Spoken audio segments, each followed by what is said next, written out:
Hey everyone, I'm ArmorGaming. Welcome back to another monster analysis. Up for analysis today is a metal monster known as Holter's pet. Holter took a nice fluffy creature and turned him into a lethal monster. After giving him a metal vest and a giant crossbow, he sent him into battle. That was the beginning of this legendary warrior. So this nice fluffy creature honestly to me looks like he can be another general, like not even a pet. I really enjoy this monster design. He appears like he can be very powerful, but let's go ahead and analyze his stats. His power is 3454, which although it is a really high power, in the metal category it's not that high. In fact, there's currently 16 metal legendary monsters, and with a power like this, Holter's pet is tied for 8th place along with Stinger S1. So in terms of metal monsters, yes, it's not that high, but overall it is a pretty high power. Next, he has a of 31,366, which is actually extremely high. In fact, it is the highest of all metal monsters, tied with Draza and Metalhead. So far we have a monster with a really nice tanky life and a pretty high power. Unfortunately for Holter's pet, he does have a speed of 3069, which is in fact the lowest speed of all metal legendary monsters. And in fact, when we take into consideration all legendary monsters, there's about a little over 160 legendary monsters. This monster is in the bottom 15, so he's extremely slow. Anyways, as for his trait, like all generals and like most pets, he has tough. All status effects have a 35% less accuracy against this target, which is a great trait to have. So now we're going to move on to the skills, and like usual, really quickly I'm going to go over the default and skills group 1, see if there's anything interesting there, but we're mostly going to talk about skills group 2 and 3. So for default skills we have Get My Anger and Fearless Shot. His special ability is called You Shall Not Leave.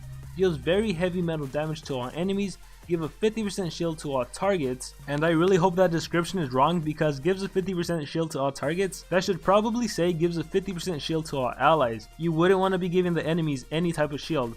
So anyways, this is an AoE that deals 60 damage.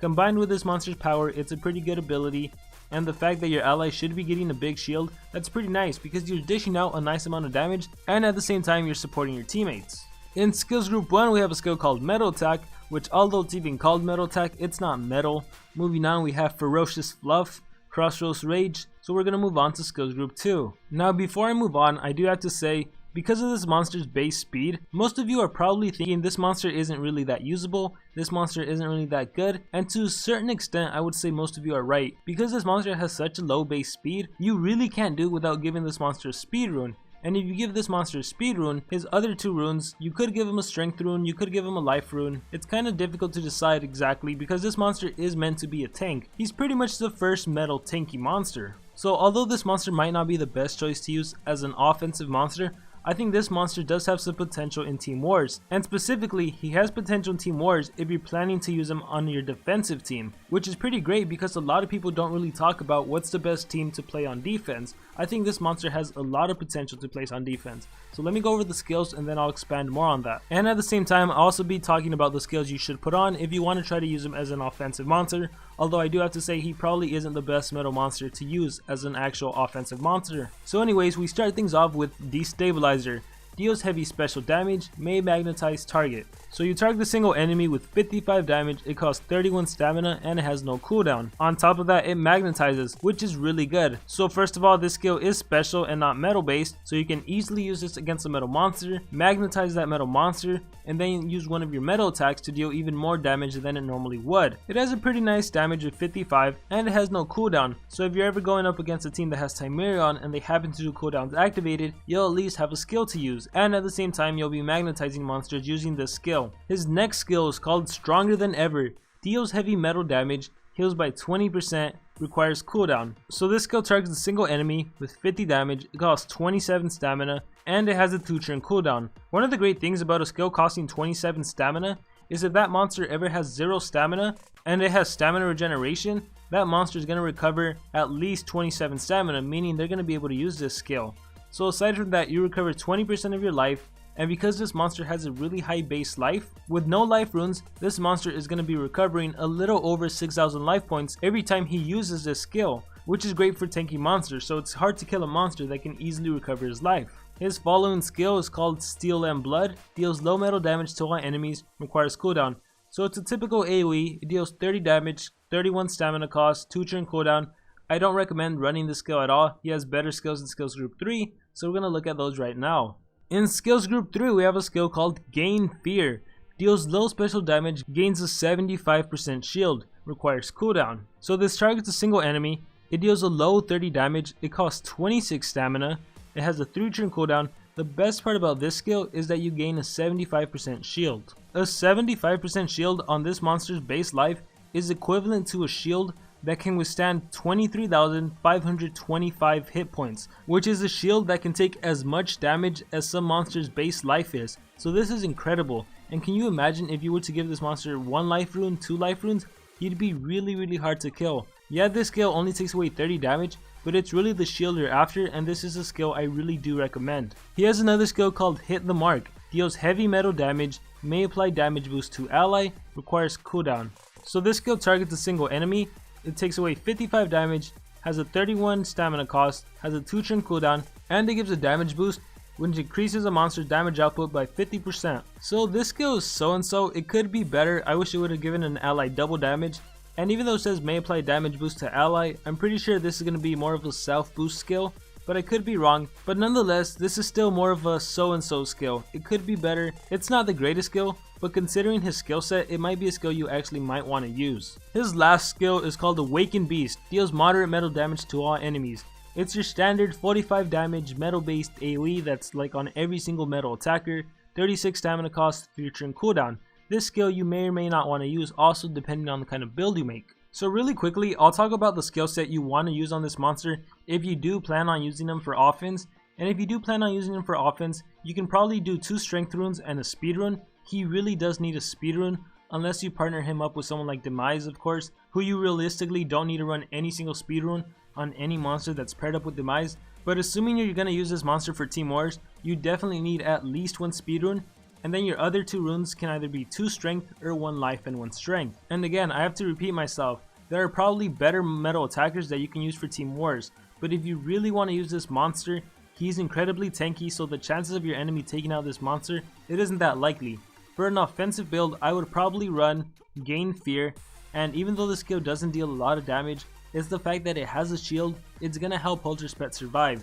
And yes, some of you may be thinking this is supposed to be an offensive build.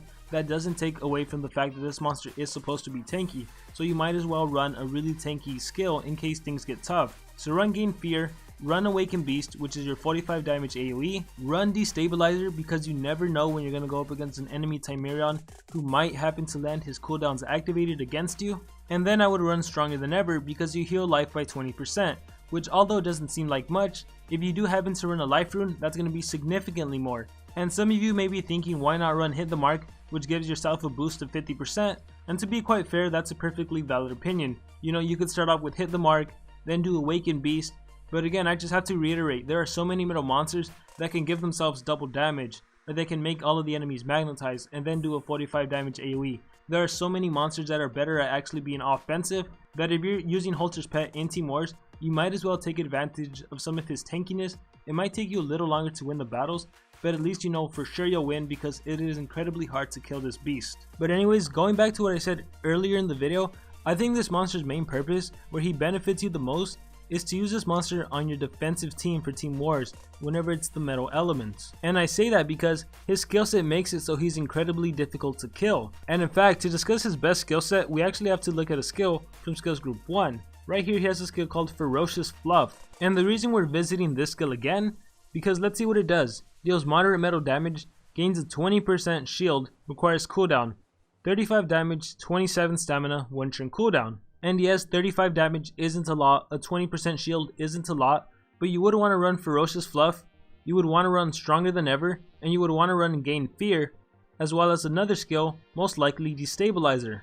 And for your defensive build, the reason you're choosing these specific skills is because when you look at Ferocious Fluff, you gain a 20% shield, right? And you attack. Stronger Than Ever, you recover your life by 20%. Gain Fear, you gain a 75% shield. So in the legendary metal categories, there are a few monsters that can actually possess. Mechamancer is a really popular deny monster that has possession skills. Metalhead is another popular metal monster that has a single possession skill. And if the enemy is attacking you with those monsters and they try to possess your Holter's pet, even if Holter's pet attacks one of his own teammates, look at how much damage you'll deal. Gain Fear has 30 damage, Stronger Than Ever has 50, Destabilizer that does have a strong 55, Ferocious Fluff has 35, so you're not going to deal too much damage on your own teammate, but at the same time, you're either going to be giving yourself a 20% shield, you're going to be recovering 20% of your life, or you're going to give yourself a 75% shield. So even if the AI does like the worst move possible, it's not that bad compared to what other monsters can do. And the reason for running Destabilizer is because of that 0 turn cooldown. So again, if the enemy comes at you with a Timerion and those cooldowns activated, you'll at least have a skill to be able to hit the enemy. And at the same time, if you magnetize the enemy and then follow it up with Stronger Than Ever or Ferocious Fluff, those skills will have the potential to deal more damage than normal. Now if you're not too convinced about running Destabilizer, you can also run Hit the Mark, because Hit the Mark, like the other few skills, gives you a damage boost, which means even if you're possessed, you give yourself a damage boost. I'm pretty sure this is supposed to be a self damage boost, so unless I'm wrong about this, you can completely ignore this. So even if you're possessed, you're going to give yourself a damage boost, so you have the potential to have Hit the Mark, Gain Fear, Stronger Than Ever, and Ferocious Fluff to benefit yourself even if you're possessed. So that's another option you can do, but I would still strongly urge to go with Destabilizer, just because lots of enemies do like to come at you with a Timerion. But I should also note that's if you're planning to use this monster as a defensive monster, which is probably this monster's best use. But you know, the AI is in charge of using the monster, so they're not always going to use the monster to its best potential. But nonetheless, I do think one of the cool things about Holter's pet is that he is probably one of the better metal legendary monsters to actually use as a defensive monsters.